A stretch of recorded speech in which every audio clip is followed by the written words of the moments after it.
Bom, gente, boa tarde. Gostaria de agradecer ao professor Menck e toda a equipe, né, pela organização deste evento e pelo convite também. Uma honra estar aqui, né? E nós vamos falar a regulamentação do uso de CRISPR-Cas9 no Brasil, a pedido do professor Menck. E eu sou a Maria Lúcia Zaidan-Dagli, eu sou professora aqui do Departamento de Patologia da Faculdade de Medicina Veterinária e Zootecnia aqui da USP. E também nas horas vagas, né, sou membro da CTN-Bio. Na verdade, desde 2006, que a gente frequenta lá a CTN-Bio mensalmente, participando das reuniões, né, e desta forma a gente espera estar contribuindo um pouquinho com o nosso país com relação à biossegurança de organismos geneticamente modificados, né? Começando, vou falar um pouquinho do histórico, que a biossegurança no seu sentido mais estrito diz respeito à observância de procedimentos de segurança na manipulação de organismos geneticamente modificados, com a finalidade de proteger o ecossistema e preservar a saúde e a vida humana. Essa é a definição que está lá no dicionário WISE, né? E a gente pode pensar também no seu sentido mais amplo, como a segurança dos seres vivos, né? E aí envolvendo todas as nossas atividades laboratoriais, atividades em hospitais e etc. A CTN-Bio trata apenas, então, como está dizendo aqui, né, dos organismos geneticamente modificados, né? Apenas um pequeno histórico, que a gente costuma falar nas nossas aulas das disciplinas de biossegurança aqui do programa de biotecnologia. Então, em 1865, a gente tem toda a questão do Mendel, né, com as ervilhas e criando as leis da genética. A primeira vez que o termo gene foi usado foi em 1909, por esse autor alemão. Em 1952, estes dois autores definiram, né, que os genes são feitos de DNA. Em 1953, como todo mundo sabe, né, o Watson e o Crick descreveram a estrutura em dupla hélice do DNA. Vocês viram que tudo isso, né, não faz muito tempo, né? Não faz muito tempo, pouco mais de 150 anos, por aí, né? Então, aí um marco, né, que a gente acredita na biotecnologia é esse aqui, quer dizer, Shaping Life in the Lab, né? Foi a criação, em 1972 e 73, das técnicas de DNA recombinante, né? Lá na Califórnia, na Universidade de Stanford, principalmente, né? Então, que a gente tinha esses autores, Herbert Boyer, Stanley Cohen e Paul Berg, né, que desenvolveram estas técnicas aqui de DNA recombinante, que até há bem pouco tempo atrás, né, eram a base de todos os processos dentro da biotecnologia, ou da sua maior parte, né? Muito importante, então, para a gente fazer as modificações genéticas em células, em organismos, né, em plantas e assim por diante, né? Aí, nesse período, 72, 73, né, aqui está uma foto que a gente vê o Paul Berg, aqui a técnica do DNA recombinante, né, que ainda é utilizada. Né, aqui um detalhe, esse aqui é o Herbert Boyer, também um pioneiro, e o Stanley Cohen. E aqui a técnica de DNA recombinante, na qual se corta um fragmento gênico com enzimas de restrição e se utiliza de diversos métodos para inserir, né, este fragmento dentro de células e fazê-lo expressar, né? E aí, em virtude, né, da criação dessa técnica de DNA recombinante, iniciou-se uma preocupação, particularmente por parte do Paul Berg, com relação à segurança ou à biossegurança desses organismos que estavam sendo criados por meio da técnica de DNA recombinante. E assim, né, o Paul Berg, que era lá de Stanford, né, ele sugeriu, né, escreveu uma carta para a Science, dizendo que era urgente que o NIH começasse a regular o uso da técnica do DNA recombinante, né, e que urgia, né, era urgente que os cientistas parassem, né, suas técnicas de DNA recombinante até que se compreendesse melhor se a técnica era segura. Né? Então, junto com a biotecnologia, inovações, né, veio o receio, veio a preocupação com a segurança, certo? E aí, né, em virtude desta carta à revista Science, o Paul Berg, né, isso levou, né, a uma conferência que aconteceu na cidade de Asilomar, lá na Califórnia, em 1975, né, em que cerca de 100 cientistas participaram e que foram criadas as primeiras guidelines, né, para pesquisa envolvendo a técnica do DNA recombinante. Né? Então vejam, né, uma inovação e a preocupação com a segurança. Tá? Então aqui, e também eles estabeleceram nesse momento, né, um advisory committee, né, lá no NIH, no National Institutes of Health, lá nos Estados Unidos. Tá? E aí começaram as preocupações, então, e a criação de comissões de biossegurança. No Brasil, né, a Comissão de Biossegurança começou a funcionar oficialmente no ano de 1995, né, que é a CTN-Bio. Aí vocês vão encontrar isso, né, na Nature. Em 2008 publicou, né, Meetings que Mudaram o Mundo, né, a conferência, e citando, né, essa conferência de Asilomar. Bem, a gente fala de regulatório, né, sempre, quando a gente fala de regulatório sempre é um desafio, né, e certeza, né, isso desde o seu início, a CTN-Bio não quer de forma nenhuma, né, bloquear o desenvolvimento científico e tecnológico, e nem pode. Né? A gente sabe da enorme importância da biotecnologia e de inovações, né, para o nosso país. Então isso não pode, quer dizer, o regulatório não pode bloquear o desenvolvimento científico e tecnológico. Né? Mas a gente tem várias outras coisas, né? Tem várias coisas em que a gente tem que pensar, tá? E é biossegurança do próprio indivíduo, biossegurança do ambiente, biossegurança com relação aos demais animais, né? Então tem várias coisas que a gente tem que pensar e todas elas foram colocadas aqui nesta sopa, né? Como se fosse uma sopa. Muito bem, órgãos regulatórios no mundo, a gente tem diversos, né? Nos Estados Unidos, quer dizer, dependendo do tipo de produto, ele é regulado em uma agência diferente, né? Então você tem lá a USDA, que é US Department of Agriculture, né? Tudo de agricultura vai lá, né? Animais também. O FDA, de medicamentos e fármacos, a EPA, mais relacionada ao meio ambiente. Na Europa a gente tem a EFSA, né? European Food Safety Authority. A gente tem a ECHA, European Chemical Agency, a própria European Commission, né, uma agência regulatória também. Mundiais, né, nós temos a OECD, né, cuja sede é lá em Paris e que vários países, cerca de 30 países, participam, né, dessa organização para a cooperação econômica e o desenvolvimento.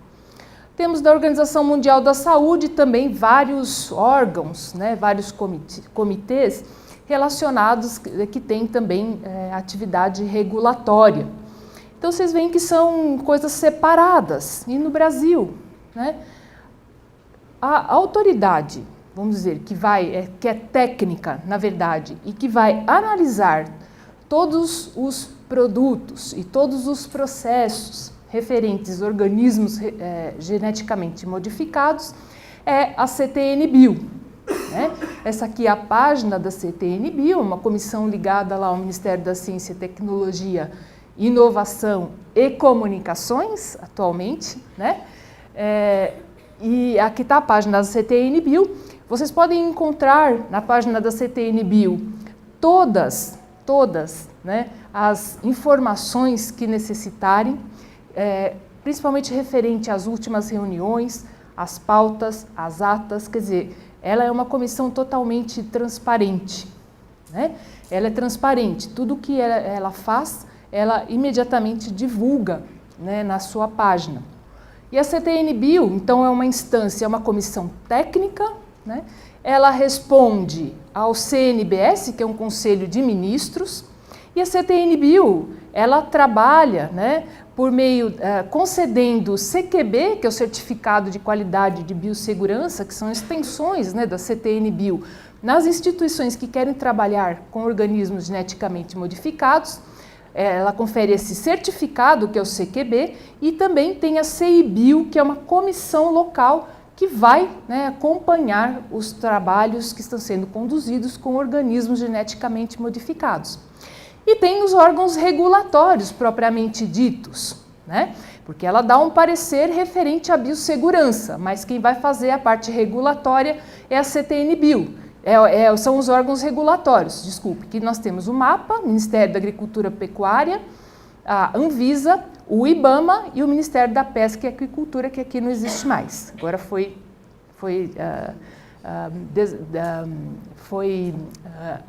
dissolvido. Obrigada. E aí, então essa é a lei número 11.105, que ela foi aprovada no dia 24 de março de 2005, né? Vocês podem encontrar a lei e tudo que ela fala lá na página da CTN-Bio. E eu vou ressaltar alguns aspectos importantes que eu acho que vai ser importante porque a gente vai discutir com relação à posição da CTN-Bio referente a essas novas tecnologias. Então, na lei de biossegurança, essa de 2005, considera-se que organismo geneticamente modificado é um organismo cujo material genético, DNA ou RNA, foi modificado por qualquer técnica de engenharia genética, né? Aí define-se engenharia genética como atividade de produção e manipulação de moléculas de DNA e RNA recombinante, né? E define-se molécula de DNA RNA recombinante como as moléculas manipuladas fora de células vivas mediante a modificação de segmentos de DNA e RNA natural ou sintético e que possam multiplicar-se em uma célula viva. Isso está na lei, gente. Ou ainda, as moléculas de DNA, RNA ou RNA resultantes desta multiplicação. Consideram-se também os segmentos de DNA e RNA sintéticos equivalentes àqueles naturais, né? Então, nós temos que encaixar, procurar ver se os organismos produzidos por essas novas tecnologias encaixam-se nessas definições ou não, né? Derivado de OGM é aquele produto obtido de OGM que não possua capacidade autônoma de replicação ou que não contenha forma viável de OGM, né? E aí não se inclui na categoria de OGM técnicas que impliquem introdução direta de material hereditário, desde que não envolva DNA e RNA, não mutagênese, né, hibridomas, fusão celular, autoclonagem. Então, tudo isso está definido na lei, o que vai ser incluído e o que não vai ser incluído como organismo geneticamente modificado, porque a CTN-Bio só vai analisar, quanto à biossegurança, os organismos geneticamente modificados assim definidos. Uma coisa importante também é que compete à CTN-Bio proceder à análise de avaliação de risco caso a caso, né? Isso também é um fator importante. É uma avaliação caso a caso, tá? Relativamente a atividades de projetos que envolvam OGMs e seus derivados, né? Também cabe à CTN-Bio classificar os OGMs segundo a classe de risco. A gente tem 4 classes de risco, né? Observados os critérios estabelecidos nos termos da legislação em vigor. Também acompanhar o desenvolvimento e o progresso técnico-científico na biossegurança de OGMs e seus derivados e emitir resoluções de natureza normativa sobre matérias de sua competência. Então, esses são pontos que eu gostaria de ressaltar para que a gente vai discutir já, né? Esse é o trâmite dos processos lá na CTN-Bio. Então, tem uma parte que a CEBio mesmo pode aprovar, né, aqueles trabalhos com organismos de classe de risco 1. Se o pesquisador trabalhar com organismos de classe de risco superior a 1, os processos, os projetos têm que ser aprovados pela CTN-Bio, né? Então, como a gente falou, ela regula processo e regula produto, né? Então, todo o processo, todos os pesquisadores, tudo isso passa pela CTN-Bio. E o produto, né, quando vier um produto para ser liberado comercialmente, então isso é apreciado pela CTN-Bio nas suas 4 setoriais e depois na reunião plenária. Então, ele tem que ser aprovado por um conjunto, né, de 54 cientistas, vamos dizer, fazem parte da CTN-Bio 54 cientistas, todos com nível de doutorado, sendo 27 titulares e 27 suplentes. E eles são divididos em 4 setoriais, né, e analisam respectivamente aqueles projetos que têm a ver, né, com a sua expertise, né? Então, essa é a forma do trâmite dos processos na CTN-Bio. Então, como está escrito, como a gente comentou, a gente ressaltou com relação à lei, a CTN-Bio também emite resoluções normativas. Essa resolução normativa de número 5, ela é importante porque ela regulamenta tudo o que deve ser feito quando se pretende liberar comercialmente um produto, né? Então, tem que atender, né, aqueles requisitos da resolução normativa número 5. E uma vez que um produto é liberado comercialmente, né, liberado para comercialização no país, né, ele tem que seguir também os preceitos dessa resolução normativa de número 9, que diz respeito a monitoramento pós-liberação comercial, né, de organismos geneticamente modificados. Então, uma vez que o produto é liberado comercialmente, a semelhança do que é feito para fármacos, né, há uma parte de monitoramento, né, do desempenho desse produto no nosso país, tá? Então, são vários itens aqui, dando efeitos adversos ao ambiente, ou à saúde humana ou animal, né? Tem que ver se após a liberação comercial há algum efeito adverso que possa eventualmente ter sido causado por esse organismo que foi liberado. Então, essa é a legislação. Até o presente, né, desde de 1998, né, a CTN-Bio fez 112 aprovações, né? 112 aprovações. Aqui em 2015, 2016, a gente tem, né, um elevado número de aprovações comerciais, de liberação comercial, de que principalmente plantas, 62,5% de plantas, mas a gente tem também vacinas, temos medicamentos, micro-organismos e insetos, né? Então, tudo isso. Isso aqui está na página do Conselho de Informações sobre Biotecnologia, eles têm acompanhado, né, o trabalho da CTN-Bio, então está bastante atualizado este gráfico aqui, essas informações, né?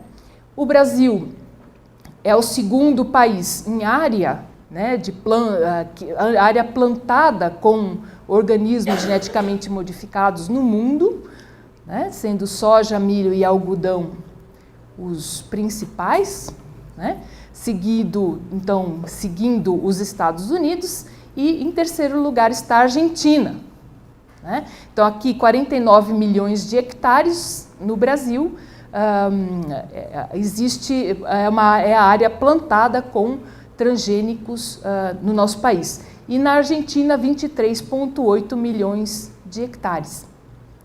Tá? Bem, aí em 2013, né, como foi falado no dia de hoje, né, a gente tem esta nova tecnologia, mas não só ela, né, existem outras técnicas também de edição de genomas, e isso foi motivo, né, para que todos esses órgãos regulatórios passassem a pensar como regular essas novas tecnologias. A OECD está bastante preocupada com isso, né? Então organizou vários eventos em várias partes do mundo, né, falando sobre essa técnica de edição de genoma, né? E o que eles falavam? Que desde abril de 2015 a comunidade europeia está contemplando, né, está pensando, né, se as plantas que foram produzidas por técnicas de edição de genoma devem ser consideradas como geneticamente modificadas ou não, se elas são OGMs ou não. O veredito final é esperado em março de 2016. Eu fiz uma busca, né? Não achei ainda um veredito com relação a isso referente ao OECD. Parece que eles ainda estão discutindo, né? Alguns produtos, né, modificados por edição de genoma foram confirmados como não OGM por vários países, como os Estados Unidos, Canadá, Alemanha, Suécia e Argentina. E o problema é que as técnicas de edição de genoma podem ser usadas em diferentes formas, né, resultando em alguns produtos que podem ser considerados organismos geneticamente modificados e outros não. Então não dá para generalizar, por isso que a análise tem que ser caso a caso, né?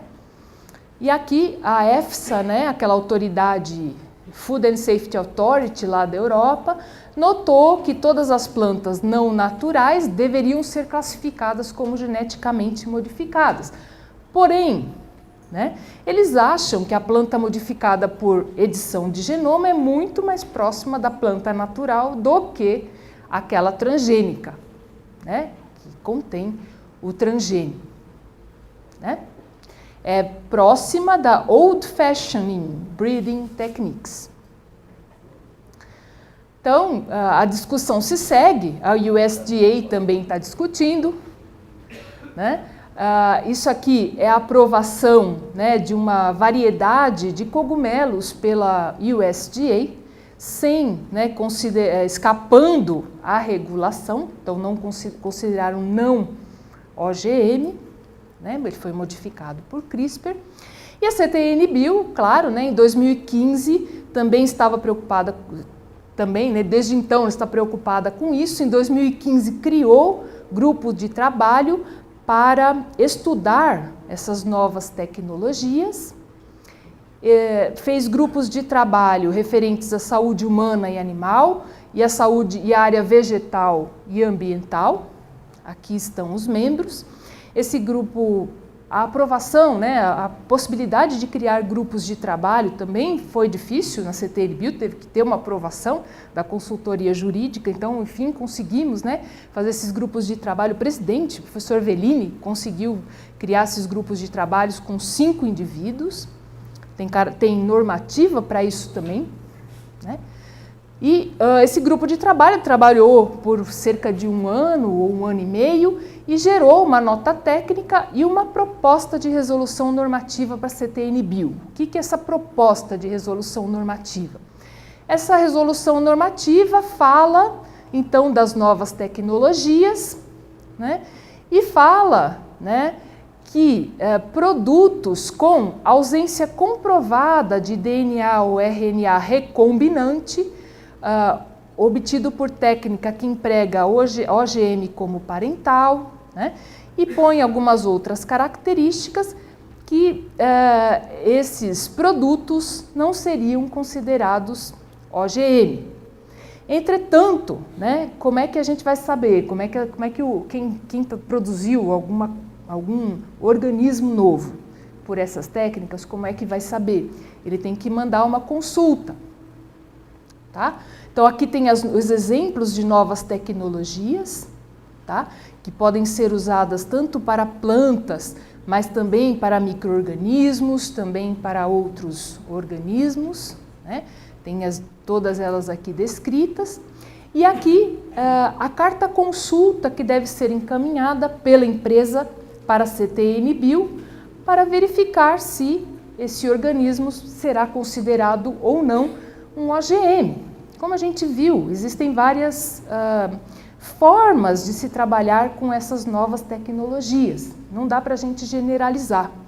Então, por que a consulta e por que a análise tem que ser caso a caso? Né?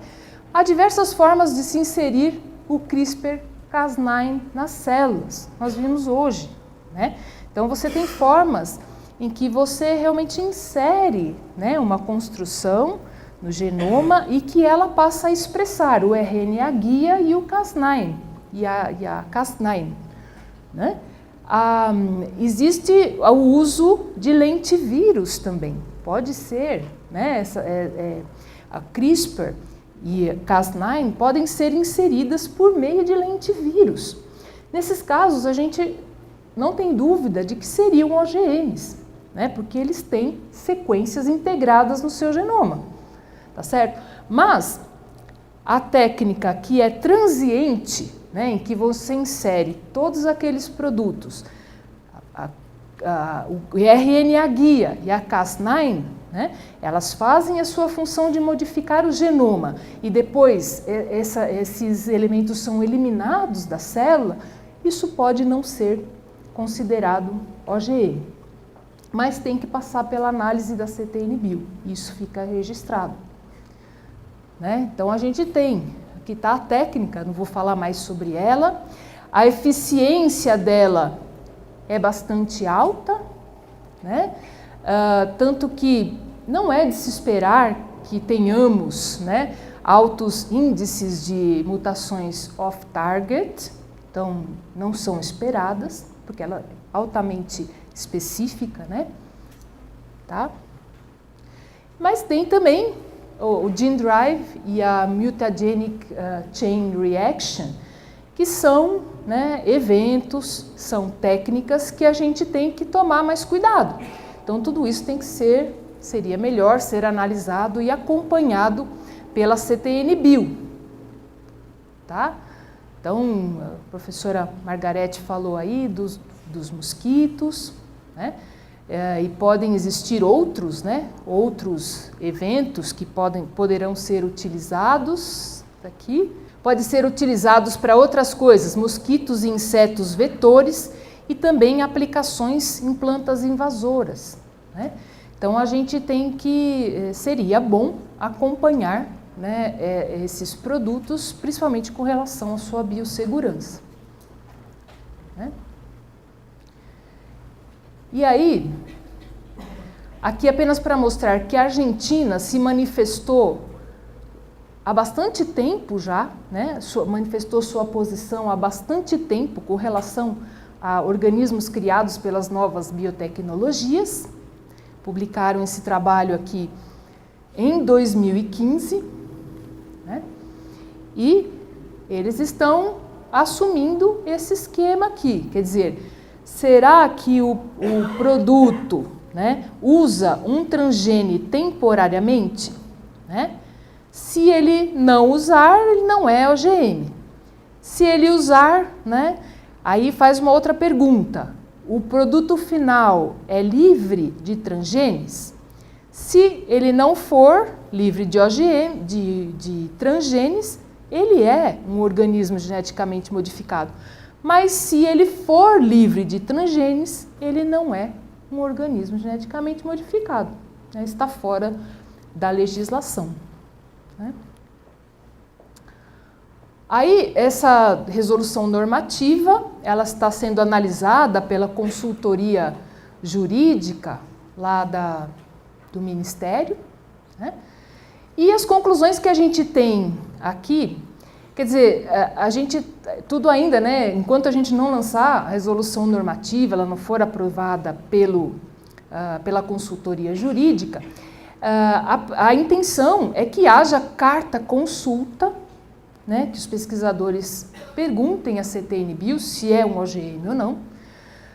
O CRISPR-Cas9 é uma modificação genética, e então o processo de produção desses organismos, né, deverá ser regulado, deverá ser controlado, ou seja, para que, preferencialmente, né, para que sejam produzidos organismos por meio dessa técnica, né,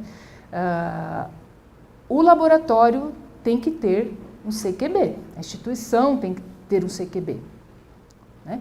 A gente pensa em pessoas que trabalham com organismos de classe de risco 2 ou 3, né? Isso tudo tem que ser, quer dizer, o processo de produção, ele tem que ser acompanhado, né? Entretanto, o produto pode não ser OGM, porque ele pode não produzir o transgênio, foi apenas uma introdução, né, temporária, e cujos elementos foram eliminados da célula. E a CTN-Bio pretende analisar tudo isso caso a caso. Então, essa é a proposta, né? Nada disso ainda está definido, vai depender da análise da consultoria jurídica, né? Mas essa é a proposta. Tá? Aqui, né, a gente lembra aquela moratória, né, que não editar, né, as células germinativas humanas. A professora Maiana discorreu bastante bem sobre isso, né? Talvez embriões portadores de defeitos genéticos possam ser manipulados, né?